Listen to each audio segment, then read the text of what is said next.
¿Le teme tanto a las entrevistas? Bueno, primero, todavía no es muy seguro de que esta sea de larga duración. Y en segundo término, sí es cierto que le tengo mucho miedo a la entrevista, porque es algo que me viene desde la escuela, desde que tenía que presentar exámenes. La única diferencia entre aquello y esto es que en aquel momento el único asustado soy yo y ahora son ustedes también, lo cual es una buena compañía. Pero en el fondo sigue siendo lo mismo. ¿Pero por qué le asusta? Usted es un gran periodista, es director de cine, ha hecho prácticamente todos los géneros periodísticos. Bueno, pues el mismo miedo que le tienen los médicos a las operaciones quirúrgicas y los dentistas a sacarse una muela. Pero principalmente, y hablando un poco más en serio, yo creo que yo tengo una imagen pública. Esa imagen pública me ha costado muchísimo trabajo. Cada vez que yo me veo en televisión, pienso que es otra persona que está ahí. Y la prueba es que hace poco, en una entrevista de televisión, y cuando la pasaron, mi médico de Bogotá me llamó para decirme, cuida la sal, porque estás reteniendo líquidos. Y después estudiamos y vimos que era simplemente un problema de iluminación. ¿Usted es tímido? ¿Quién no es tímido? Para usted, ¿qué es la timidez? No saber qué hacer con las manos. Pero escribe muy bien con ellas. Sí, pero con la punta de los dedos. Es otra cosa completamente distinta. Hablemos un poco de su infancia. Usted menciona que ese temor seguramente le viene desde niño. ¿Cómo fue su infancia? ¿Qué recuerda gratamente de ella? Yo creo que era una infancia feliz. No tenía problemas de ninguna clase. Todo estaba completamente resuelto. Y además vivía en una enorme casa rodeado de mujeres, que es lo que siempre me ha gustado. Yo me siento feliz entre las mujeres me dan seguridad, me dan buena suerte, y en la infancia estaba rodeado de mujeres que se encargaban de resolverme todo, inclusive me bañaban, cosa que no he logrado ya después de adulto. Usted menciona a las mujeres, su abuela, ¿qué recuerdo le trae? Primero, una mujer muy bella, y después creo que es la persona que hablaba el castellano más expresivo que yo recuerdo en toda mi vida. De ella lo aprendí, y todavía cuando estoy escribiendo me acuerdo de palabras que ella usaba. Las pongo, porque yo primero pongo las palabras y después consulto el diccionario. Consulto después el diccionario para saber si la palabra está en el diccionario o no, no porque sea correcta o no sea correcta. Y en muy pocas ocasiones he encontrado que una palabra que ella usaba no está en el diccionario, casi siempre como arcaísmo, lo demás. La palabra de ella que más le agrada, la que más recuerda. Mampolón. ¿Y qué significa? No está en el diccionario. Una persona completamente inútil, un hombre que no servía para nada. Decía que era un mampolón. ¿Quién es su madre para usted? La persona que más me respeta, la mujer a quien llamo por teléfono todos los domingos, toda la vida desde que pude hacerlo, y lo hice siempre a las 12 del día de la hora de Cartagena. Desde que pude hacerlo, es decir, hace unos 22 o 23 años. Y el único domingo que no pude hacerlo fue desde Vietnam. No había manera de comunicarse. Fue absolutamente imposible la comunicación. Y quedé con una gran preocupación, con la impresión de que había cometido, de que había roto una tradición que era muy importante. Usted menciona a su abuela, menciona mucho a su madre, pero de su padre habla poco. ¿Qué sintió cuando recibió la noticia de su muerte? Bueno, primero te cuento antes de su muerte. Él decía con mucha gracia que yo me consideraba como esos pollos que son hijos de Purina, decía él, que tienen mamá pero no tienen papá, porque decía eso, que yo siempre hablaba de mi madre y nunca hablaba de él. Desde que me fui a vivir con ellos, con mi padre y mi madre, que fue a los 8 años cuando murió el abuelo, entonces yo le tenía mucho miedo, casi como al maestro. ¿Era muy bravo? No, lo que sucede es que él tenía un sentido de la autoridad que yo nunca logré comprender. Yo sufrí mucho con una falsa apreciación del modo de ser de él conmigo. Y entonces desde el primer momento hice todo lo posible, y creo que lo conseguí, de ser un buen camarada de mis hijos. Siempre ellos tienen una gran confianza conmigo, yo tengo una gran confianza con ella, con ellos, y digo y he dicho siempre, y lo digo ahora, que creo que lo más importante que yo he hecho en la vida no son mis libros, sino mis hijos. Bueno, pero entonces vamos por partes, Gabo. En primer lugar, está terminando una novela, 120 páginas. Sí, para la cual he tenido que consultar por lo menos 120 libros, lo cual me parece injusto. ¿Es de amor?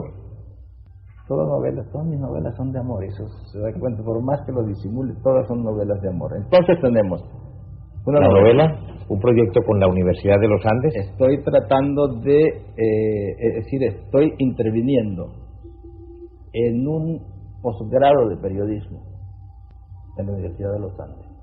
Esto me interesa muchísimo, porque estoy muy preocupado con la forma en que se enseña el periodismo en Colombia.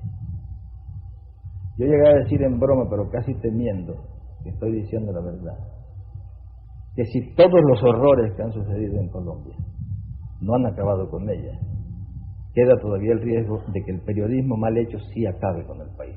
¿Y usted cree que en este momento el periodismo colombiano no le está contribuyendo al país como debiera, no está a la altura del momento? La situación de Colombia es muy compleja para saber cuáles son los factores que realmente lo afectan, pero lo que yo quiero decir es que esa profesión heroica que soy, y particularmente hoy, la de ser periodista, el verdadero riesgo que se corre siendo periodista, que decía yo alguna vez que ser periodista hoy es ser un corresponsal de guerra aún sentado en su oficina. Sin embargo, hemos llegado a un manejo de la noticia impulsados por el síndrome de la chiva, que es sumamente peligroso. Entonces, cualquier esfuerzo que se haga por mejorarlo es válido. Y he dicho precisamente que en este posgrado, una de las cosas que hay que recalcar otra vez son los principios éticos, es el ejercicio de la ética en cada momento de la profesión. Cuando usted ejercía el periodismo en los años 50 en El Espectador, ¿cree que la profesión, los periodistas, tenían un sentido más ético? Éramos menos. El país era menos complejo. La profesión era bastante más simple. Podíamos darnos el lujo de investigar, el lujo de pensar, el lujo de ir. Las fuentes estaban más cerca y eran más claras. Yo no quiero decir que es que se haya perdido la ética, es que el oficio se ha vuelto mucho más complejo, nos ha desbordado. Vamos a tratar de impedir que nos acabe de desbordar por completo y que desborde al país. ¿Qué pasa con las escuelas de periodismo entonces? Yo tengo, no sé si una desventaja o una desventaja, yo estoy de ambos lados del escritorio. Yo me siento periodista, pero al mismo tiempo soy una presa codiciada de los periodistas.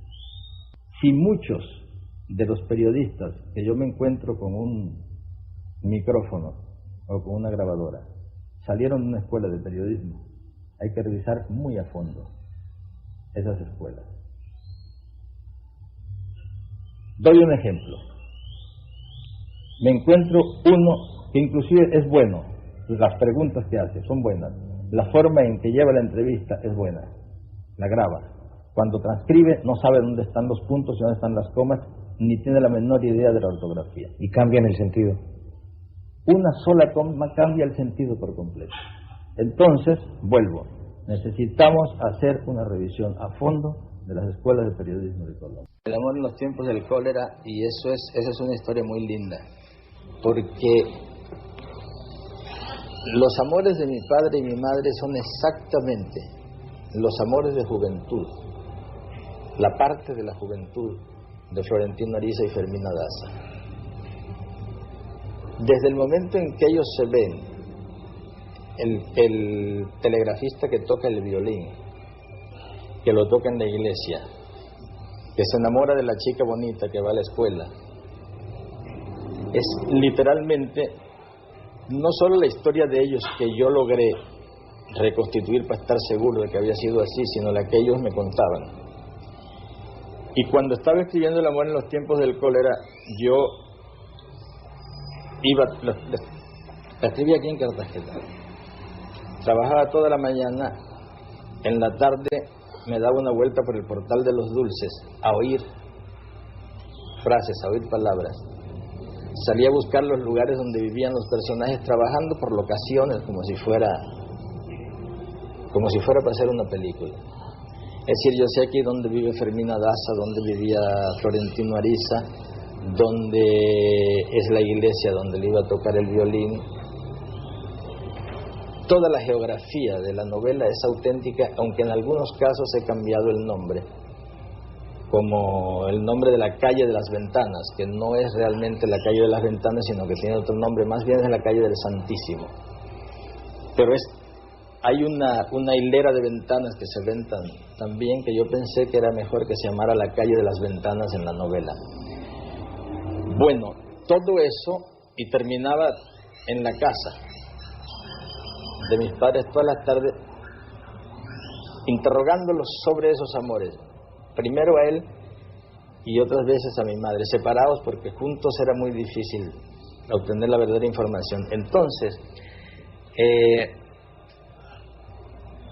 él nunca supo qué novela estaba haciendo yo. Y él siempre me decía que él iba a escribir una novela, que iba a ser mejor que las mías. Y aquí hay un episodio que yo no olvido y que sí me gusta mucho recordar. Es que un día yo lo llamé por teléfono, cuando estaba escribiendo, y le dije, mira, cuando el telegrafista hace una conexión de muchas oficinas de telégrafo para transmitir un mensaje a la última pasando por todo, ¿cómo se llama esa operación? Y me dijo, enclavijar. Yo puse enclavijar, palabra que no había oído nunca en la vida.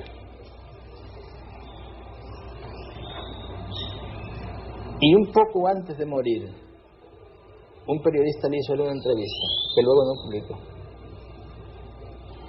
Y después de que murió, la publicaron a los 2 días. Y él contaba este episodio. Mi padre le dijo al periodista, cuando él me llamó y me dijo, y me preguntó cómo se decía esto, yo le dije enclavijar. Y en ese momento supe qué novela estaba escribiendo. Y entonces decidí que yo no escribiría la mía. Me quedó un recuerdo extraordinario de él, lo leí 2 días después de su muerte. Toda la vida he sido un periodista. Mis libros son libros de periodista, aunque se vea poco. Pero esos libros tienen una cantidad de investigación y de comprobación de datos y de rigor histórico, o de fidelidad a los hechos, que en el fondo son grandes reportajes novelados o fantásticos, como tú quieras, pero el método de investigación y de manejo de la información, el manejo de los hechos, es de periodista. Todos los periodistas que empiezan quieren ser García Márquez. ¿Usted qué les diría a esos muchachos? Bueno, que fueran García Márquez, pero desde el principio. Quieren ser García Márquez ahora. Yo te diría que quieren ser premio Nobel, es decir, premio Nobel de periodismo, por ejemplo. No, lo que pasa es que se olvida muy fácilmente lo que es llegar a ser García Márquez hoy. No basta con cumplir 63, 64 años. Es que hay que ver, por ejemplo, yo empecé en Cartagena escribiendo notas en el Universal. Los primeros pasos en el Universal. Pero al mismo tiempo estaba yendo a la universidad. Cuando fui reportero del Espectador, porque me enorgullezco de que lo único que fui fue reportero. Mi obra periodística hasta 1960 está en 6 tomos. Ahí no hay una sola entrevista. Ni una sola. Hay una a Álvaro Mutis, que es inventada, en el sentido de que le quise dar la forma de entrevista, porque me parecía que era el recurso de reportero que más convenía a lo que estaba haciendo.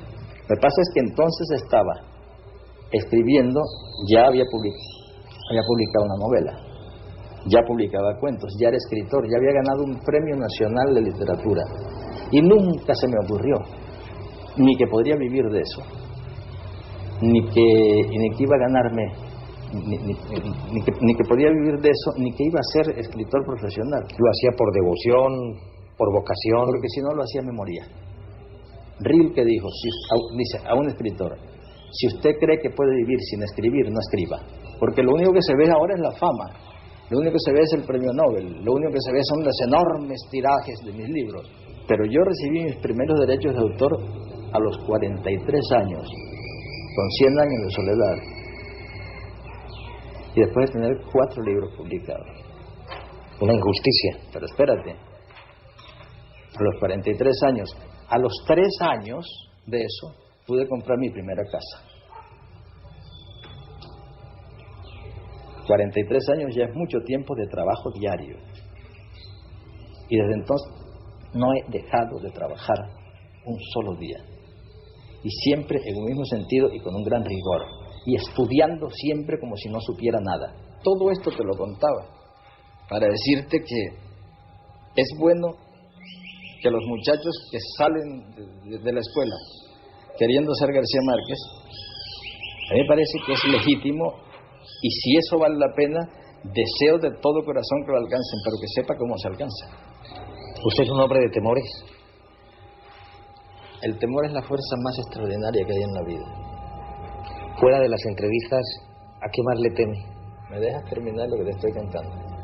Después, ¿tú por qué no me tuteas? Me tuteas toda la vida y ahora estás haciendo aquí el papelón de que me lo tratas usted. Me siento muy incómodo porque me da la impresión de que estoy hablando con un extraño. Yo no soy amigo de nadie que me tutee.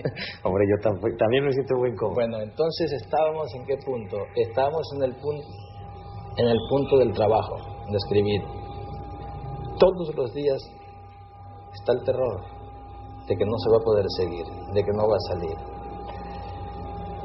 Entonces llego al estudio y cuando la cosa está muy dura, copio todo lo de los días anteriores con el objeto como de calentar el brazo, como calentar el motor. Pero hacia las 11, 12 del día, con absoluta seguridad, si no me han interrumpido, si no me ha ocurrido algo realmente grave, estoy ya navegando en el tema. Y en ese momento soy absolutamente feliz. Solo por tener esa hora, esas 2 horas de absoluta felicidad, solo por eso escribiría. La palabra inspiración quedó como una veleidad de los románticos, que hablaban de que había una especie de estado de ánima, que era la inspiración. Eso existe. Eso de que te hablaba yo hace un momento, de que uno le va dando hasta que queda flotando en un estado de absoluta felicidad, eso es lo que yo llamo la inspiración. Es una compenetración con el tema, es una identificación total con el tema que se está trabajando. Y 100 años de soledad fue así, constantemente. Yo recuerdo, yo estuve 18 meses escribiendo todos los días, pero en estado de gracia, en un estado de alucinación. Pero de esos 18 meses salí muy pocas veces a la calle. Y de esas pocas veces que salí a la calle, durante por lo menos 3 meses no salía al patio de la casa, sino que era metido, tragado completamente por el trabajo que estaba haciendo. Para un escritor esa es la mayor felicidad. ¿Cómo te inspiras tú? Bueno, es que eso no se puede provocar. Viene solo. ¿Cómo se concibe una novela? Eso es algo que yo estoy tratando de averiguar en los talleres de guión que hago en la Escuela de Cine de San Antonio de los Baños. Tengo el propósito de descubrir cuál es el mecanismo de la creación artística. ¿Cómo es posible que una persona consagre toda su vida y sea inclusive capaz de morir por hacer algo que al fin y al cabo, en sano rigor, no sirve para nada? Pero si pudieras empezar en este momento de nuevo, ¿harías cine o harías literatura? No, si yo volviera a nacer hacía todo exactamente lo mismo, salvo una cosa: no me iría de Colombia tanto tiempo. Esa es una de las frustraciones que tienes. Pero al mismo tiempo tengo el temor, y nunca lo sabré, de que tal vez si no me hubiera ido tanto tiempo y no hubiera logrado la perspectiva que te dije que había logrado desde fuera, tal vez no sería el mismo. Siempre he pensado, de todas maneras, que si me hubiera quedado de juez municipal de Aracataca, no habría hecho nada de nada, pero sería completamente feliz. Bueno, tú en este momento dirías que has venido para quedarte para siempre, como te han preguntado tantas veces, o es que tú nunca te has ido, ya tú no eres de ninguna parte. No, lo que me preguntan es si vengo a quedarme definitivamente, y yo dije definitivamente no me quedaré ni en el cementerio, porque me haré incinerar. Lo que me quedaré será indefinidamente. Es que hay una gran diferencia entre definitivamente e indefinidamente. Indefinidamente quiere decir que no sé cuándo me voy. Ahora, lo que pasa es que yo de verdad no me he ido nunca de Colombia. Yo he escrito novelas colombianas fuera de Colombia y no he escrito sino novelas colombianas en cualquier parte del mundo en que esté. He vivido 30 años en México. Casi más que en Colombia. Seguido más que en Colombia.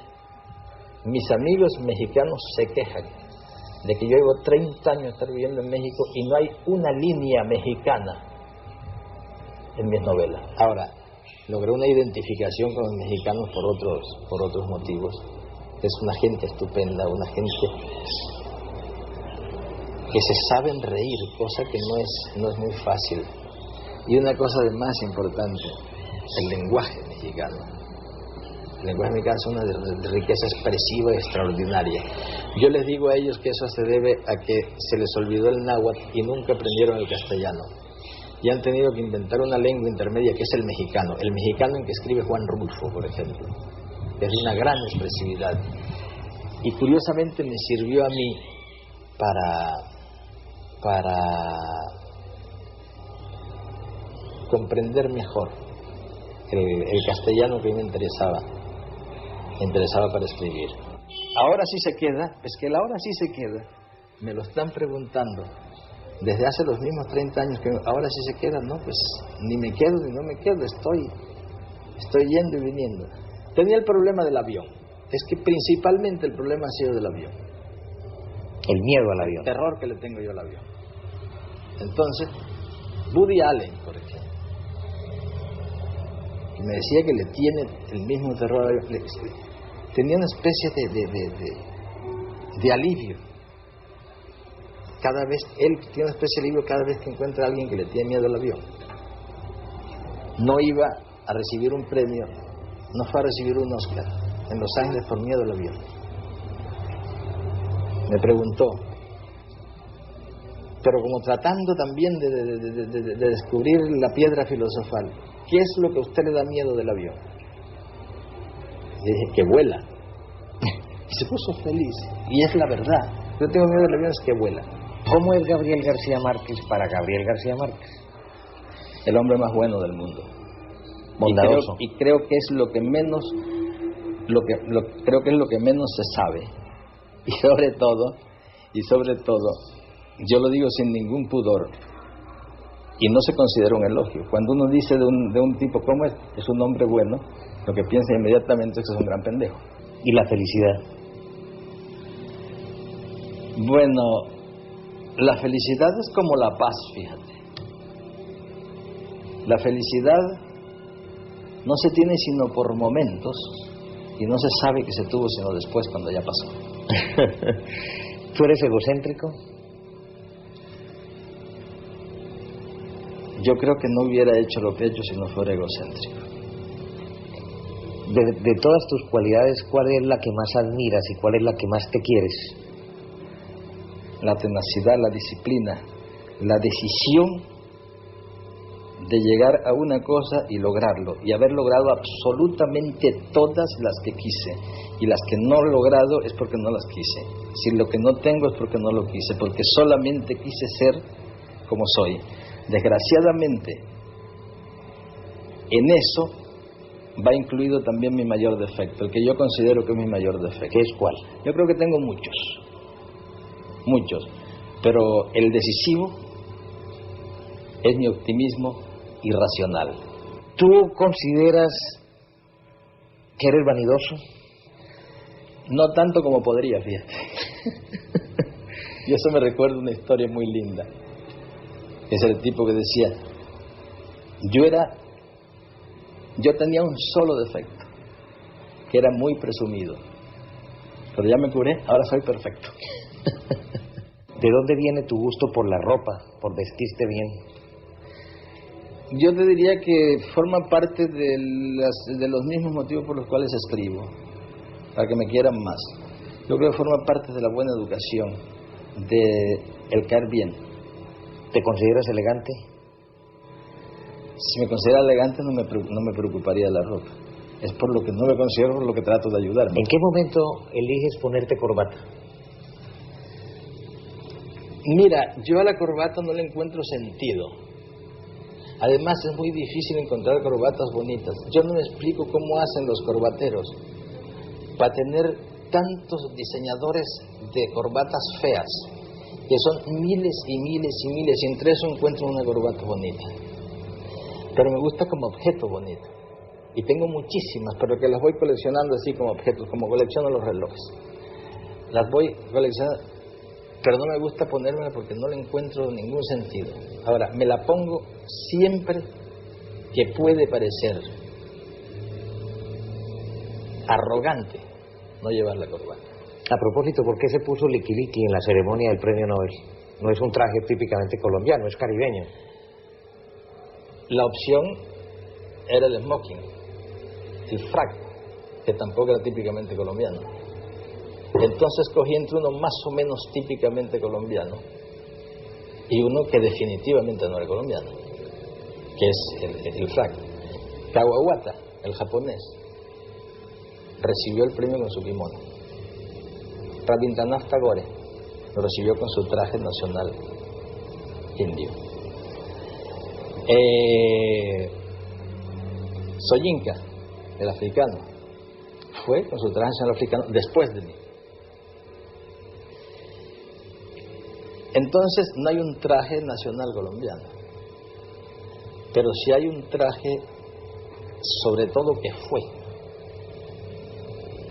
muy popular en el Caribe, que es lo que los venezolanos llaman el liqui-liqui, y que es lo que se llamó en el Caribe la cotona, que es exactamente lo mismo, solo que como en el Caribe hay calor, era de una tela más liviana. Yo me lo hice de lino, que es como se usa el liqui-liqui. A mí me sorprendió mucho que eso hubiera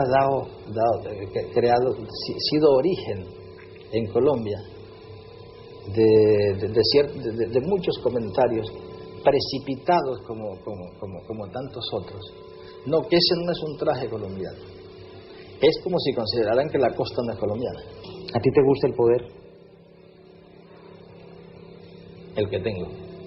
¿Y cuál es el que tienes? El de ser complacido por mis amigos. Gabo, ¿qué es lo que te hace más falta de Colombia cuando estás en el exterior? La habladera. Realmente la conversadera. Esa manía de conversación que tenemos los colombianos, a toda hora, por teléfono, personalmente, no se vuelve a encontrar en ninguna parte. Cuando yo llegué a España, pensé que lo iba a recuperar. Los españoles no conversan al grado en que conversan los colombianos. A toda hora está uno conversando, uno agarra el teléfono desde temprano para conversar y sigue conversando. Todos los teléfonos en Colombia están ocupados porque están conversando. ¿Cuántas horas diarias hablas por teléfono? Pues aquí menos porque están ocupados todos los teléfonos.